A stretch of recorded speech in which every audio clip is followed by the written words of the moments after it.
They say when the gods spend too long shaping a child, they forget to balance the heart. And in Odogu village, the gods carved a girl so beautiful, they forgot to teach her humility. In the heart of Odogu village, where the air was sweet with mangoes and the rivers hummed old songs, a child was born. A girl the villagers whispered was carved by the gods themselves. Her name was Omotara. Her skin glowed like fresh palm oil. Her eyes sparkled like morning stars. Her lips were red and full. Her waist curved like a river path, and her thick black hair reached down her back like a midnight waterfall. She was the only daughter of Mama Kemi and Baba Taju, farmers who lived simply, prayed often, and loved deeply. The elders would shake their heads and say, this one is not ordinary. But beauty, if not guided, can become a curse wrapped in silk. While other children chased chickens or learned to pound yam, Omotara sat before a small mirror her father had bought from a Hausa trader. Every morning, she oiled her skin with shea butter, twisted her neck side to side, and whispered, "Who in this world can match Omotara?" And then she'd laugh. Not a full laugh, but the kind that said, even the gods should be jealous. She would gaze at her reflection and dream, not of love, not of peace, but of power. I will marry a king, not a village man with dust on his feet, but a true king with gold, soldiers, and a palace where I'll never touch firewood again. Her mother would sigh. Her father would pray.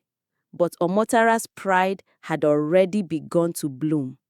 As the sun rose over Odogu, the other girls would tie wrappers around their waists, grab calabashes, and head to the stream. But not Omotara. She stayed home, brushing her hair with a tortoise-shell comb, rubbing ori into her elbows, and painting her nails with crushed hibiscus.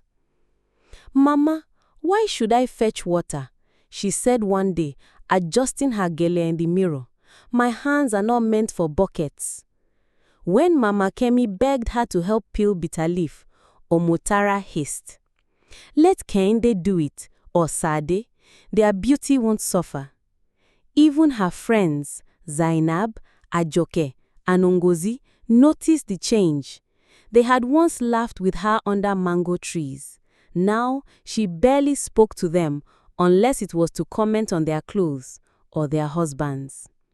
Because one by one, they began to marry. Zainab married a fisherman.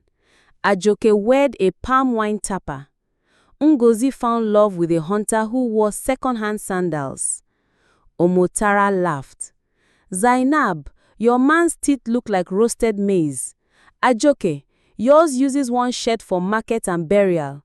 Ngozi, your husband's bicycle is older than Odogu itself." The girls pretended not to hear, but they cried when no one watched.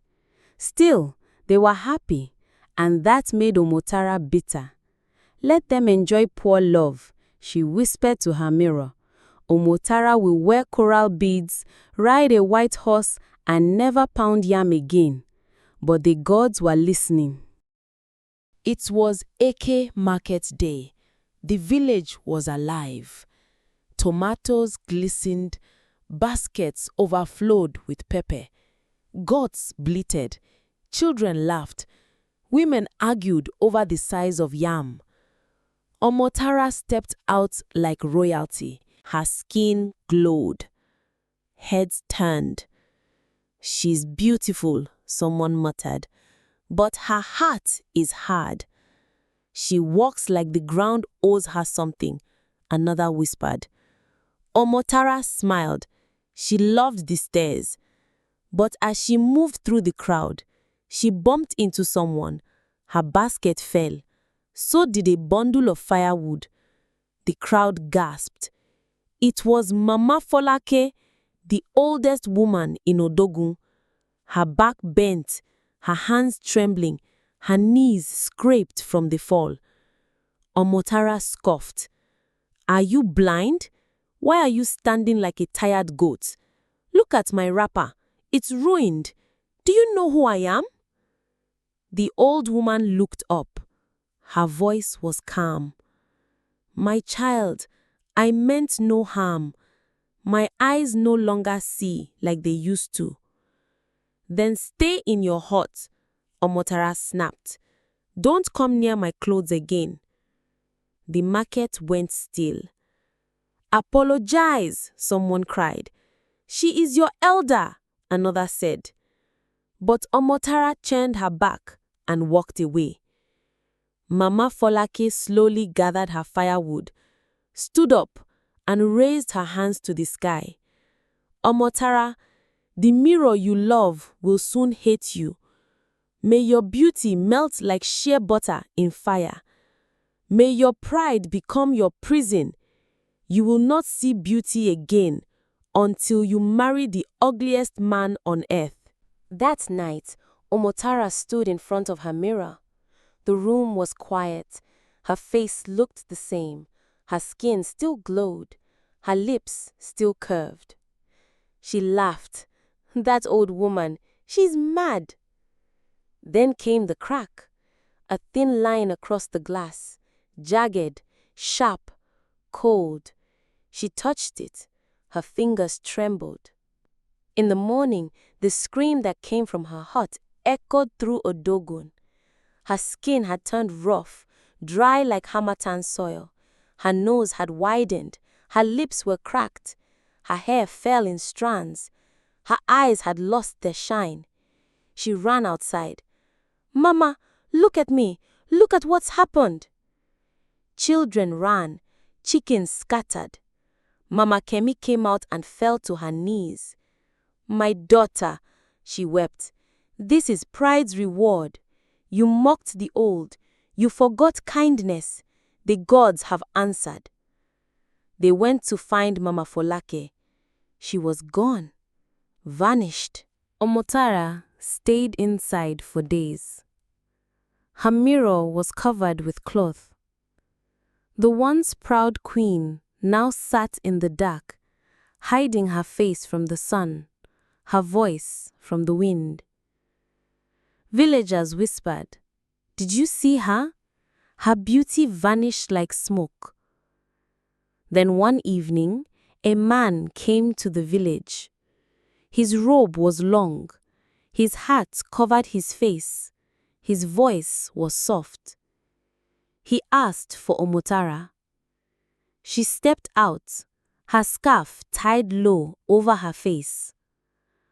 The man said, "Your curse can only be broken if you marry the oldest, ugliest man alive. A man with rotting teeth. A man with foul breath. A man who will command you. Marry him not with your body, but with your soul. Only then will you be free." Omotara's eyes filled with tears. "Must I marry a beast to become whole again?" But in her heart, she already knew the answer. 3 days passed.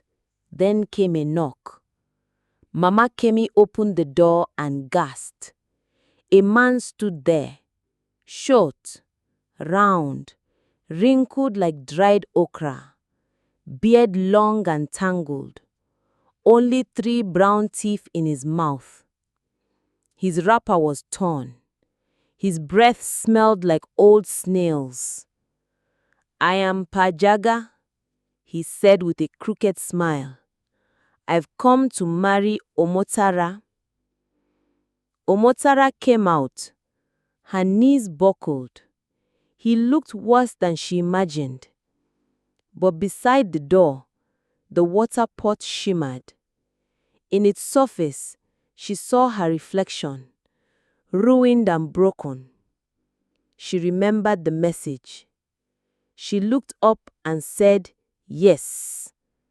The villagers came out. They watched in silence. No music, No drumming?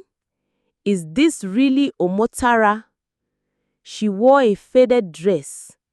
He wore rags, and they became husband and wife. That night, Pa Jaga snored like thunder. He farted in his sleep.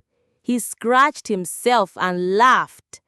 Omotara sat by the window, wide-eyed. "What have I done?" she whispered. "But I must endure." Days turned to weeks. Pa Jaga was rude, loud, dirty. "Scratch my back, wash my feet. Don't breathe so loud," he'd say. But Omotara didn't complain. She cleaned, she cooked, she fetched water, she smiled at children again. She helped old women at the stream. She apologized to her old friends. She who once believed her hands were too fine for yam now washed rags that smelled like forgotten onions. And she did it without pride. At the market, a small girl tripped and scraped her knee.